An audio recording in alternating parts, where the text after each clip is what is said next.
Madam Vice President. All right. Yeah. Slide that. Yep. Step in. There you go. Just slide over. All right. Call the meeting to order. Everybody please stand for the pledge. I pledge allegiance to the flag of the United States of America and to the republic for which it stands, one nation, under God, indivisible, with liberty and justice for all. You know, we're not, do you want to text him real quick to see if there's an issue? or- Yeah, I wouldn't. Okay. I didn't bring my phone. All right. Sorry, I was not prepared for this. No. Let's go ahead, and I believe we start with a roll call. Yes, we do. If I could just get that in. Pardon me.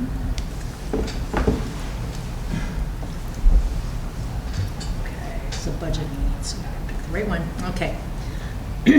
Wondergen, Here. Hybor, not here yet. Steffes. Here. Gardine, here. Campbell. Here. Dehan. Here. And Panak, here. Excellent. As a courtesy to members of the audience and the Board of Education, please silence your cell phone. Public will only be able to speak during public comment if signed up. Are there any public comments? All right. Next item is the approval of the agenda. So moved. Support. All right. All in favor of approving the agenda? Yes. Yes. Joyce, any nays? Okay. Sorry, everybody does Robert's rules a little differently. All right, item number 2, future action item, are proposed budgets, I believe. Yeah. So Heather and John are going to review the proposed budgets for 26, 27. So, yeah, we'll start with what is on the agenda, and just a reminder, the most important part of this agenda is complying with the Uniform Budgeting and Accounting Act. So the first thing that we will address is the millage levies that we're looking to approve for the 26-27 school year. Starting with the general fund, we'll levy 18 mills. We did not receive a Headley rollback this year from a general fund standpoint. Debt service will remain at the 5.05 mils for the year, and sinking fund received a small rollback of 1.3433. That's down from 1.3502 from the current year. So this again is the most important slide because it satisfies the truth in taxation requirement as part of this hearing. Talked a little bit about the Headley rollback. So it's when the property values are increasing at a higher rate than CPI. And that comes into play with the sinking fund a little bit differently than the general, because sinking fund is only on all properties, whereas the non-homestead is only on, or the operating is only on non-homestead properties. So there's a little bit of a difference there, and that's why sometimes you see a rollback for sinking fund, but not for general fund, or for general fund, yes. So again, this past November of 25, we did pass a new 10-year 1.4 million, or 1.4 mil sinking fund levy with an effective date of January of 2027. So if you remember, we went out for all three at the same time, tried to consolidate them as opposed to continuously going back to the voters, which can be costly to go back at different times.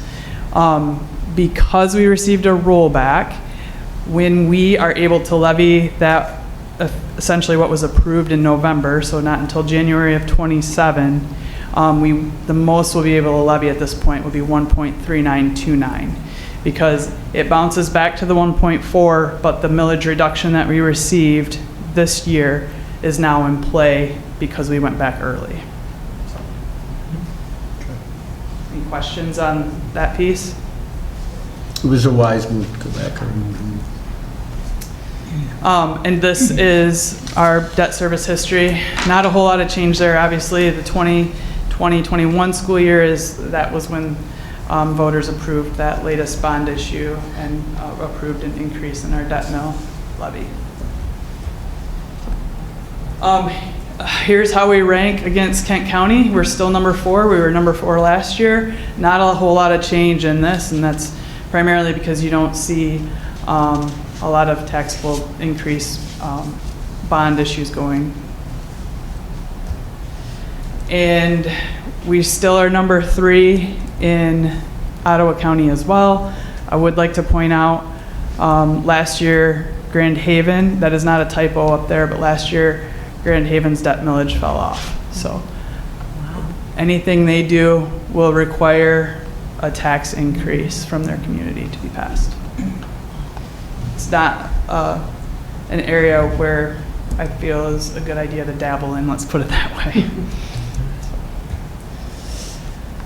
Debt service revenues, you can see there, we're looking at a 3% increase in taxable values, just over 13 million in revenues, $12.8 million in expenditures, adding a little bit to that fund balance for the debt fund. And again, this is their debt fund, right? It's like our mortgage, paying off the debt that we owe.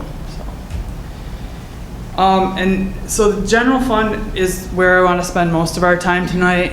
I want to talk about the assumptions, and also, we are very much aware that what we're bringing you is a budget that is has a fund balance below that 7%.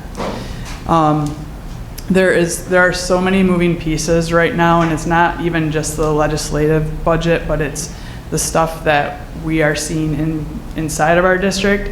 And so I appreciate you allowing me a couple extra days, because I wanted to get as granular as I could to be kind of as close as I could in terms of what I think could happen.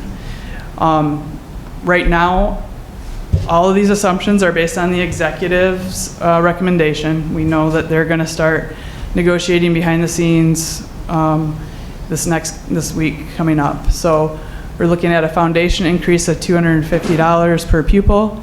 It's up from $10,050 to $10,300. I am projecting a decline of 36 students for this year, and I'm still using the 90-10 blend. So those are some other things that were in 1 or 2 of the proposals, branches proposals. Right now, if you have declining enrollment, there's a categorical for that. And so the thought process is, well, maybe we get rid of the declining enrollment categorical, and we say you're using, your best year or your 3-year average type of deal. I just left it alone right now because I think a lot of it is negotiating tools, and so we'll see how they all play out, but I left it as a 90-10 blend for now. Again, taxable value increased 3%, levying the full 18 mills. You'll recall too, I forgot to mention this in the last slide, but when we went back to the voters for our operating millage, we went at a 19, and we have not had a Headley override since we went back, so we still have that 1 extra mill in case we were to receive a rollback. The taxable revenue is approximately $3,300 per pupil. They have continuation of various categoricals that are receiving a 6% increase, including at-risk, Section 41, which is our ML, multilingual categories, and special ed is receiving an increase as well. All 3 branches have Section 31AA funds in there, so your mental health, safety, and security. 2 out of the 3 have adjustments to the language pieces. 2 out of 3 being the Senate and the House. 1 defines better mass casualty, and the Senate version actually eliminates all of it, including the waiver of privilege. Additionally, in this budget, there's one-time revenues, approximately $1.4 million. If you'll remember, we had the 3% refund where the state paid us money and we gave it back to those employees who were contributing that additional 3%. And then we also this year had a section called Educator Comp Payments, where the state of Michigan gave us approximately $803,000 that we had to turn around and negotiate with our staff and then send out a one-time matching payment. So while you see the revenue disappear, you also see the corresponding expenditure disappear. Salaries and benefits, right now we have a tentative agreement with our GEA, which was a 1% on scale plus a step, with up to an additional 1% off scale payment that would be made in May of 2027. And 0.5% of that off scale is guaranteed. The other 0.5% is based on some qualifiers. No proration to the foundation, which is something that we are watching closely, because the concern is they're going to quickly get a budget deal done, and there's not enough money to support what everybody wants to do, but they're going to sign away, go home and campaign, and then the new whomever's, the next party in, or the next legislators in, are going to have to deal with that. And so there's some concern that we may see a proration. That wouldn't happen until February, March-ish. When you get a new governor in place, just a reminder, budgets are usually from the governor, the executive branch, usually come out in January, but their first year when they're new into the office, they get an extra month, so we won't see their budget recommendation until February of '27. Important because the consensus revenue estimating conference and things like that are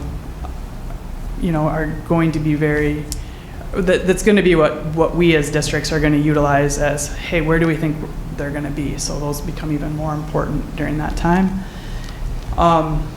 The staffing levels, we have adjusted through attrition. We have reduced various hours in some of our contracted service agreements. When you think about our cleaning, those adjustments took place effective April 1st of 26. So another thing that we haven't seen come through yet is what difference had do those invoices really look like with the reduction in those hours. We'll also see reduction in the summer hours for some of those services. So by this fall, we should have a better idea of what those savings truly are. At this point, I have a very conservative number budgeted in there for those savings. The MIPSR's retirement contributions are decreasing to 27.51%. That's down from 29.91 in the current year. And our average, so the range for the retirement contribution is anywhere from around 21.41, depending on which part of the system you're in, up to that 27.51. When you look at our average, we are at 25.93. So what you're seeing is the people that are in the MIP graded, those are individuals who have been in the system longer, and they're starting to retire. And yeah, we know. We're talking about you. And so newer individuals coming out of school and coming into this, they're in a different part of the system where they have a choice of a 403B and different types of things that they can choose, like a smaller pension. They can also choose whether or not they want to contribute to health care now or have basically another type of 457 savings account for that. So we'll continue to see our average go down. Employer insurance cap is going to increase by 3% for this next school year. That is a true employer cost. This isn't indicative of what the premiums are going to do on the employee side. So we are working closely with both Mesa and the health insurance pool to see what we can do and get creative. I know 3 years ago, we worked with the GEA and Mesa, and they offered a different benefit plan that was not as costly for staff. So, and then we talked about the positions and expenditures that are no longer aligned with grant funds. So, looking at just over $1 million deficit for this year. You'll note, I think it was $1,083,000 I brought you in the amendment. Again, some of those savings I know are not reflected in there just because we are not sure how much we're going to see from that. I wanted to give you a couple different looks at fund balance. We typically look at it as a percentage of expenditures. That's how we've done it historically. As a percentage of expenditures adjusted is where I take out things like the unaccrued liability. That's the money that districts pay in, or that we receive from the state, and then the state turns around and sends us an invoice and we pay it back to them 2 weeks later. So I pull that out. I pull out the federal dollars, which are, money in, money out for specific reasons. So when you look at the adjusted fund balance percentage based on expenditures, you're set at 7.79. And then down below, fund balance is a percent of revenue, 7.11%, and then the same thing, fund balance percent of revenue adjusted, again, is the 7.79. So looking at 26-27, you can see there is a reduction in revenues. A lot of that are the things I talked about. There's a reduction in the UAAL number from 6.1 to 5.4 million. Again, those money in, money out. So if it's reduced in the revenue, it's going to be reduced on the expenditure side. There was the elimination of the ed comp amounts. There's a Filter First grant out there that we're going to finish spending and drawing down this year. That's been taken out. For 25-26, the amount remaining we had was around 120,000. So I know you're like, well, how can revenues swing that much? A lot of it is that one-time thing, the one-time stuff that we get. So overall projected deficit of 584,000. And you can see with there what it's doing to the fund balance, and as a percentage, it does drop us based on expenditures, which is what we've historically looked at, to 6.5%. And Heather, just to clarify, 31AA is not in there. Correct. 31AA is not in here. For us, 31AA projected amounts from the state for 26-27 are around 830,000. So this is a structural funding issue, right? I mean, that's what it is. Not putting certain parameters on funding that could be a detriment to not just the board, not just to administrators, but to staff as well, depending on what type of situation you are in.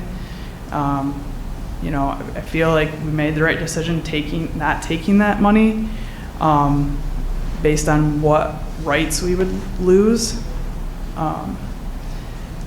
But I have a hard time believing that from a legislative perspective, you can sell your campaign on only those that are willing to fall in line here can have that money. So you have districts that, they did reallocate the current years to districts, and there's deadlines and timelines on when they're supposed to spend that by. They're not going to be able to do it. I've talked to the 4 people that in Kent County work at the other districts, and they're going to end up taking that. The state's going to end up pulling that back from them in September when they haven't spent it all. So because it acts just like a grant fund. It's not like discretionary. There's specifics that you can use towards. John and I have worked tirelessly on what I'm going to call the dominoes right now, where somebody's retiring. We are so tight at the high school and the middle school. We were hoping that we would be able to absorb a position, and based on schedules and how it worked out, like, we can't absorb that. We had to post that AP Psych position. And I think it's Psych/AP Psych, but so I don't want it to be misconstrued that it was only an AP class, because that's not what it is. Well, we looked at the cost to do that AP class in the Michigan Virtual, and to run it for a full year for 3 sections for all 90 kids was essentially the equivalent of an FTE of 0.6 for a teaching staff. And then we still couldn't fit the 60 other kids into other sections under different electives. So at the high school, we're really thin. At the middle school, I cut STEM and I moved the STEM teacher to science. And then 3 weeks later, I got a phone call from Ken and Tyler and Renee and said, we don't have enough space for electives. And so then we looked at elementary PE, cut a 0.5 out of elementary PE, and moved one of our elementary PE folks who had been at the middle school before, Brad Wieringa, back into that space. So we still had the full FTE recovery of that one class, but obviously we ended up having to add a 0.5 back place. So when I say that we are razor thin at each one of our levels, at the core and at the electives and specials space, we're really tight there. One area of revenue that we know we're going to receive, but we're not yet sure what that number is going to be, is the number of our employees who are now running plans of care in MIPSI under C4S, Care for Students. So our nurses input their plans of care into MIPSI, and they get Medicare funding for that. Our SEL coaches are doing very similar work at the elementary and secondary levels. And so when they put those plans of care in there, they get parent permission to get all the things, and then that money is going to come. But we're not going to see that until the fall, right? And so we're at this stage where there are several places where we know we can go ahead and pull back staffing to get us back to a 7% fund balance. The question becomes then in the fall, when we receive some funding back under Medicare, did we eliminate something that we didn't need to eliminate that's a really firm support for kids, right? So that's the place where we're at in terms of staffing. When we start thinking about where do we start to pull some of those things back. We know places where we can pull that back. The question becomes, if you pull that back and then later you get that funding, you give somebody a layoff slip now, and then in October you learn that you could bring them back. Can you even bring them back? So those are some of the wonderings that we have. When we start thinking about 31 AA dollars that are not a part of this, that puts us above our expenditure amount. We get that Medicare money, that will put us above what we believe where we are. We'll be able to figure out and learn some of the savings that we have in expenses. Essentially, we're here saying this is where we know we are right now, and if everything goes poorly, this is where we'll be. Planning ahead and looking at those 31 AA dollars, the increased revenue under Medicare and what that looks like. It'll give us an opportunity to maintain the supports that we have. When we negotiated with our teachers, they took a really small increase this year in the hope of maintaining the supports because their teachers have full class sizes, which we all know is true. The only next step is to pull back additionally some of those supports. We've cut 30 professional positions in the last 2 years from our teaching staff, and we're still in this place, right? So it's not that we're not in the midst of working those through, but we're at a place where we're really thin, and we believe we're going to be above that 6.5% because of those extra funds that are coming in. We just don't know enough now to be able to say, yep, that's going to be there, and we're going to be here, and we're going to get this money, and that's going to be here. We want to be able to plan accordingly and make sure that we get ourselves back to that number.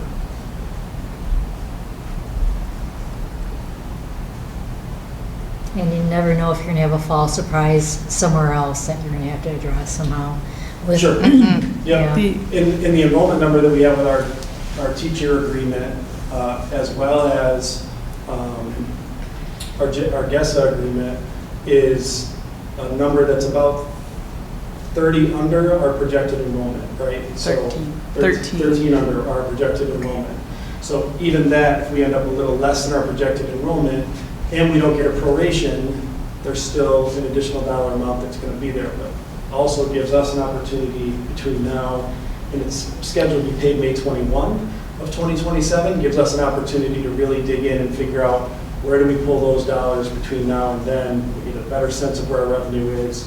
We'll have potentially 31 AA dollars that we can take depending on the language around that. But And I only threw in the teacher tentative agreement, but the GESA tentative agreement, which is our drivers and maintenance, security guards, they opted for essentially their entire payment off schedule. So we're not adding to the scale, and so we don't have obviously the legacy costs there on that side of it. And to understand that too, when we make an off-scale or off-schedule, off-scale payment, it is not eligible for retirement, the amount that the district has to pay on top of that. So it's not a true, 1.4%, like benefits, like when you look at FICA, retirement FICA and work comp are about 40% on the dollar. So for every dollar we pay somebody, we're actually paying $1.40. When we pay off schedule, we would not be paying the retirement costs on that, so it'll lower it. I'm trying to think. There were some other areas, that I included in terms of increases to expenditures, fuel, all of our utilities. So I built in hopefully conservative increases there to help, avoid what you're saying. You just never know. And for every student above what I've projected we lost, we get, that's also going to be a benefit. So to John's point, I think we just wanted to be as close as we could. So to say, hey, we're bringing you this, we realize it's below that board policy where it, says, hey, we have it below that 7%. But our hope would be is that we'll learn more this fall. We can continue to bring updates sooner than amendment updates, or in addition, whether it's through the board update or so that you can see as we go, hey, these are the things, these are the variables that shook out in our benefit where I was maybe not projecting right from a conservative standpoint. So. Another thing too, the 31 AA, and I do think they're going to change some of that. That'd be foolish in an election year not to. And remember, they are getting sued. It hasn't been heard at the federal level, and we don't know that if that is decided in favor of the districts who did not take that money. If it's there, then could very well end up with that money back too, which would be substantial. So there are a lot of variables. Yes, that would cover all but about 100,000 of the 1 million deficit for 25-26. Yeah. Yep. So the slide is one we show all the time. You can see where we've been. I know I didn't go back to prior to 24 or 14, 15, but there was a point in time where we were under 5, like just under 4.92. We were able to build it back and trying to not get too far below and keep it right around that. I'd love to build it back to 10 and stick at 10 is where I would like to stay. So, but economically, geopolitically, that's not where we're at right now, so make do with what we have. These last slides, I don't need to read them all to you. We talked a little bit about them. but I do want to make sure before you adjourn that you have this, and I know you have it in your packet as well. Sinking fund, we're getting a lot of projects done this year through that, and we have built a nice little ending fund balance there. Again, 3% taxable growth. Sinking fund is around $610 per pupil. Capital projects fund, I'm proposing that next year will be the end of it. So the remaining dollars are all used for technology purchases. You've approved a majority of them. We're hoping to get some more, another project done. I don't know if it'll be phone system or not. I'm working with Walter on that for that last little bit there. Food service fund, gosh, Jeff and his crew are amazing. I know there's a little bit of a deficit there, but remember we planned for some improvements there, and especially in high school kitchen, mostly mechanical, freezer, and that type. So they continue to do a great job. We have a great relationship with Grandville Christian. We run their food service for them. And I'd be remiss to say we also are mechanics ever since the unfortunate fire in Wyoming's transportation. We're now their mechanics as well. So it's a good relationship that seems to be going really well. Free meals for all is still in all three budgets. I do think that will continue. Food costs I have increasing somewhere between 6 and 7%. And then food service fund continues to provide an indirect transfer to the general fund around $200,000 annually. Student activities, that's just our fundraising, money in, money out. You don't see a whole lot of change there from year to year. Yeah, so that is all I have.